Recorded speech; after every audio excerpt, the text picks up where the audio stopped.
Hello and welcome to the Higher Learning Exchange podcast, a space for innovators to push the boundaries of education practice and technology.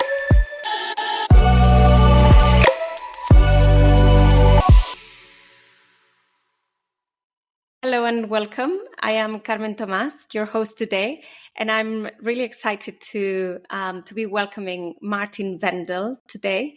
Hello, Martin. Hello, Carmen.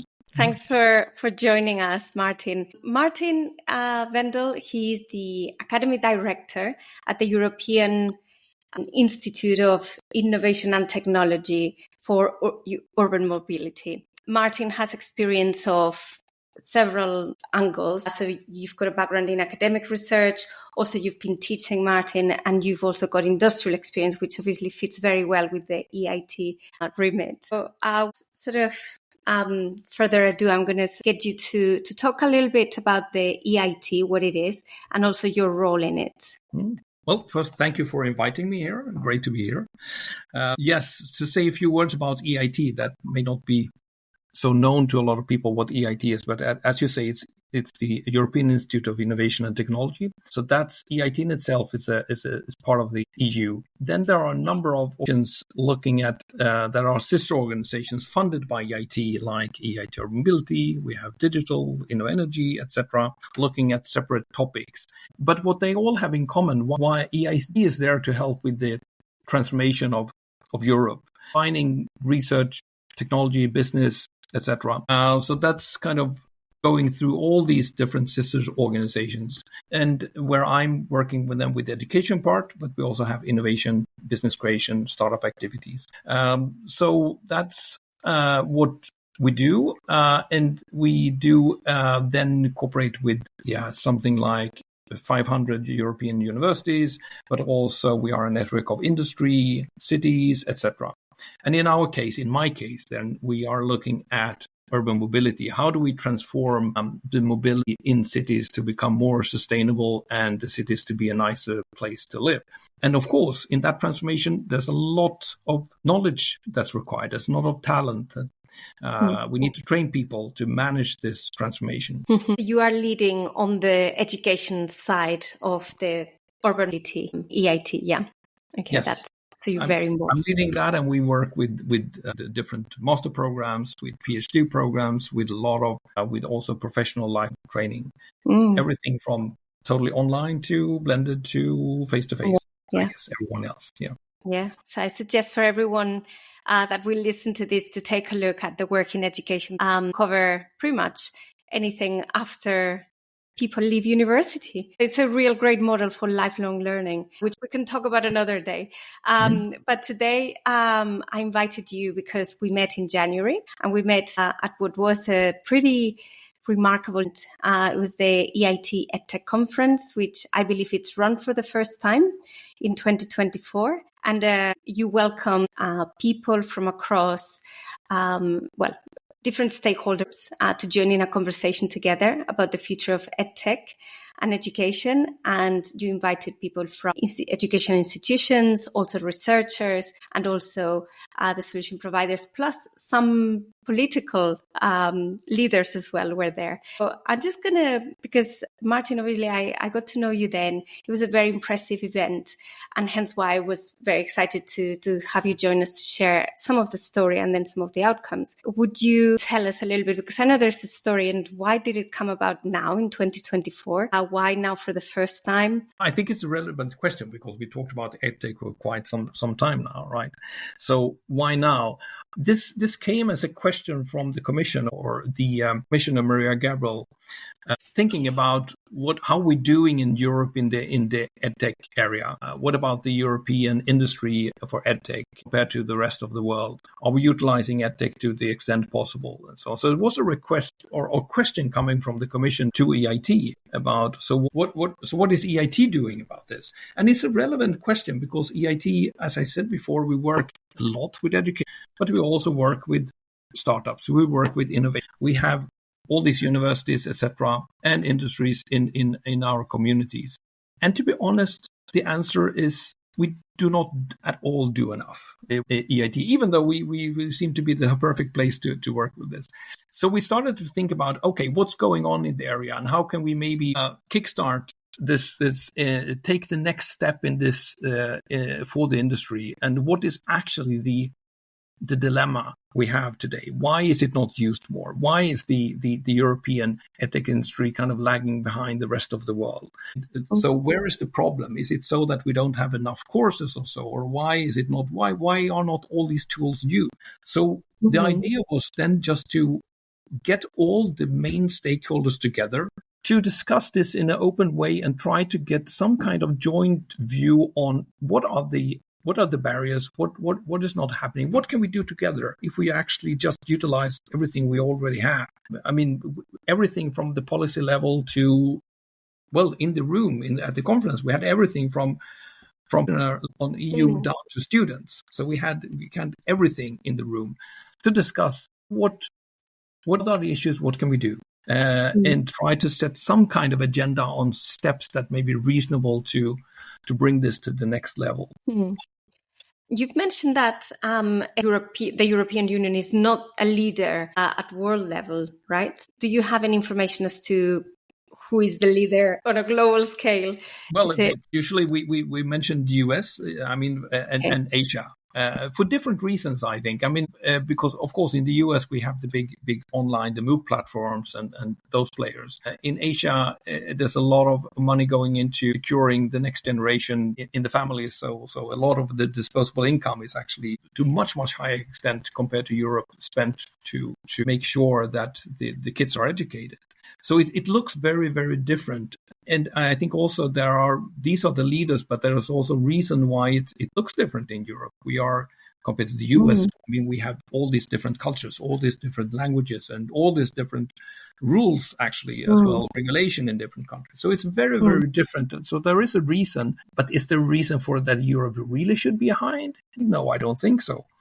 The event was quite big. It was a full day of activities, workshops, presentations, you name it. So you did mention that you were going to be looking at everything that came out, because you gave us, the participants, a lot of work to do. And I did wonder what would come out of all the discussions at the tables, because they were remarkable and they were really interesting. Yeah. So because this event was aimed at 3 main different groups, maybe I'm going to ask you to talk about what, the key message coming out of this event, because now you've reviewed everything that came out, all the insights, all the discussions and so on. So if we take one stakeholder group at a time, so if we start, for example, let's start with the solution providers. So what came out from the conference, and looking at all the outputs that is, now on the agenda, perhaps, for future work. Yeah, there were kind of 4 different from the conference, and they kind of maybe affect all the different stakeholders. But I think that if you, when it comes to the solution providers, I think there is a general issue that a lot of the stuff that's already done is actually not known to people. And then you could discuss whether that is the responsibility of those doing the solutions or not. So it's a question of marketing. I think it's sometimes also seems to be a question of being a bit too local. And that's coming back to the problem we said before, that we have an extremely scattered market in Europe, and we have a lot of small players that have a difficulty maybe sometimes to grow. And that may be, of course, that people don't know about them, but also there is a need for general to the different actors. But I think it's hard to say to the companies, but I think a number of these companies are probably at this stage a bit undercritical in size. So we have a lot of small players, but maybe not big ones. Then if we can discuss whether that's the system or the fault of the players, how to address that. So thinking about the next group. So for example, let's move on to the educational organizations and institutions. So what came out? Where are the key insights in relation to them? I think in general, both, I mean, the knowledge about what's out there, if we take for the universities or the education providers, seems to be in many cases rather low. And then we need to ask ourselves, why is this the case? And I think in many cases that people have regarded these kind of new tools, the new way of working, etc., rather a bit as a burden rather than helpful. So it's a question of helping people to understand what can actually be useful for them. So I think we need to teach the staff to a much higher extent of what's possible. How can it actually make their life easier so that they can teach rather than doing anything else? And I think that came up over and over again, that, of course, the tools should, it's not so that we replace class all the time, but because we know that's really high quality, but we can make sure that we have much more time for the quality teaching by using the technology for admin, for whatever it is that's not related to the actual training it and so on. Not saying that we should not do online education. We do that also when it makes sense. But it also seems to be on the education provider that the level of knowledge when it comes to maybe the top management of the education institutions and so on is not high enough. So I think we need to do things to educate not just the staff, but also make sure that the management of these institutions are enough aware of what's going on and how it can actually support them, and making sure also that put the system in place to incentivize the teachers to try this. Because for all, of course, a teacher that, well, if they save a lot of hours, then they just get something else to do. So there needs to be some kind of clever methods in place to make people willing to use the new technology. So how do we help leaders? And I think that's a very good focus for the work you're going to be doing. I think it's actually really a good challenge to identify by how you can help educational leaders really get their head around how to invest, how to solve these problems, how to know what tools.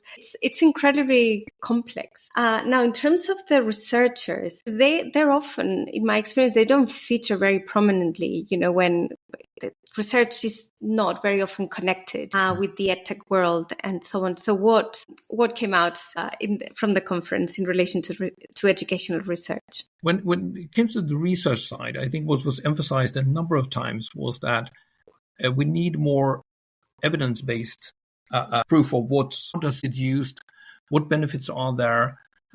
It's not just a question of that people can say that, well, we had 20,000 taking this online course. Yeah, but what did they learn?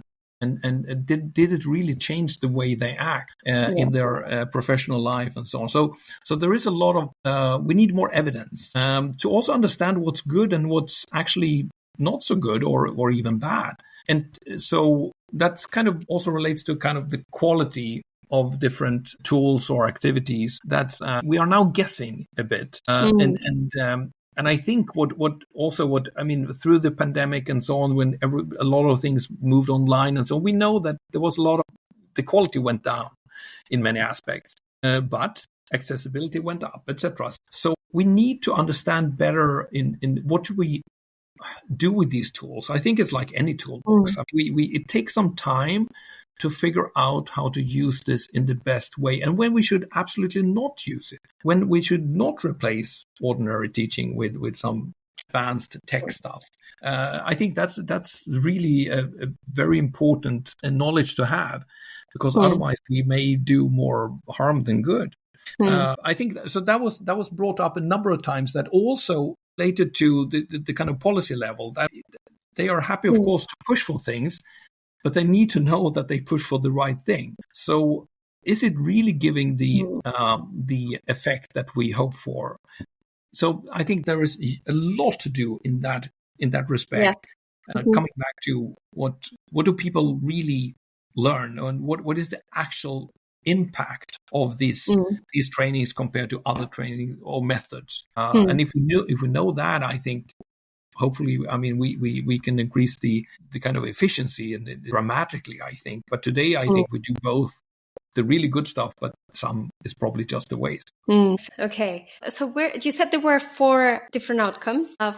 So what's the 4th one? Because we've talked about 3. I think it's the 4th one that we didn't mention here is more the question of how do we support maybe the startups. So that's something in between the policy and the startups. So one thing that came across clearly that we need more accelerator programs to boost and scale innovation in this sector. And that could also be what was also mentioned a number of times, that we need some kind of safe spaces where we can actually try things, that we kind of allow ourselves maybe to do things that are not 100% in alignment with the present regulation and rules. And so we allow ourselves to test things in a safe environment, do it, some kind of EdTech sandbox, and so on.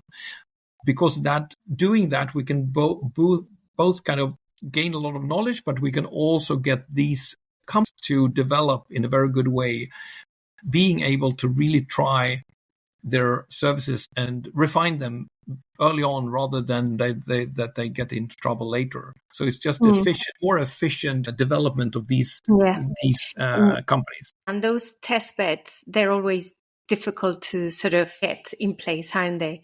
There are some projects like the Empower Ed, they're working on that.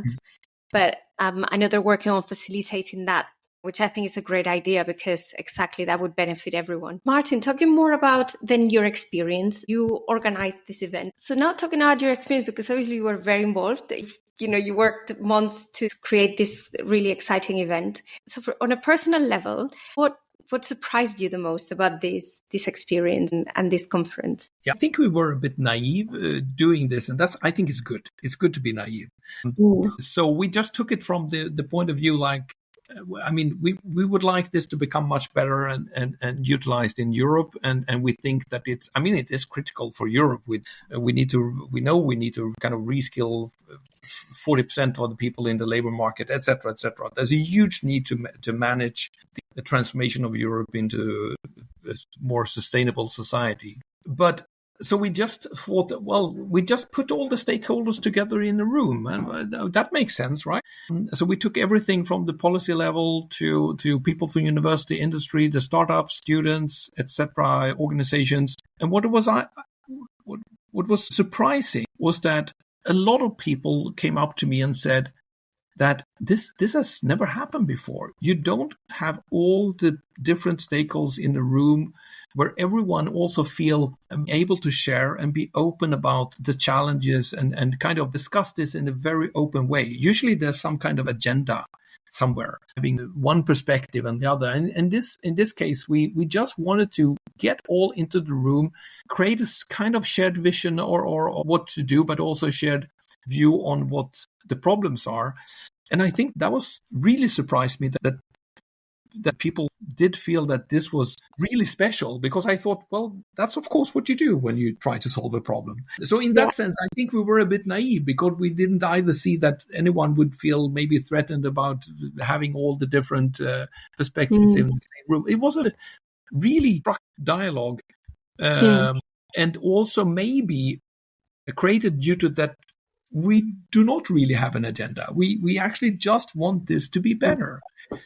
So that surprised me in a very positive way, of course, that we managed to do something that was not very common and we didn't know. My final question is about what next. I know this was the first time that you run this conference. Obviously, you're giving us here a lot of food for thought. It was very productive. So definitely it seems like this is going to continue. I think we will continue. This was, as you said, that this was the first EIT EdTech Conference now in 24. We plan the next one in March 24. And we will do some changes, but we really, again, will stick to the concept of really making sure that we have all different stakeholder groups in the room and everyone is should feel that they have as much say as the other. So it's a very balanced way. So this will be in Brussels again, by the way, and we will expand a bit. That we had a feedback on that we had maybe a little bit too few demos. So we will invite more people to showcase their solutions. Okay, fantastic. So Martin, thank you so much for giving us sort of quick version of the report, but there will be a report to read, and then we will make sure that the website is on the episode description so people can go and see and keep up to date, and very much very forward to the conference in March 25. I hope I can be there because I'm not going to miss this opportunity. Thank you so much, Martin. Well, thank you very much for inviting me to talk about this. My pleasure.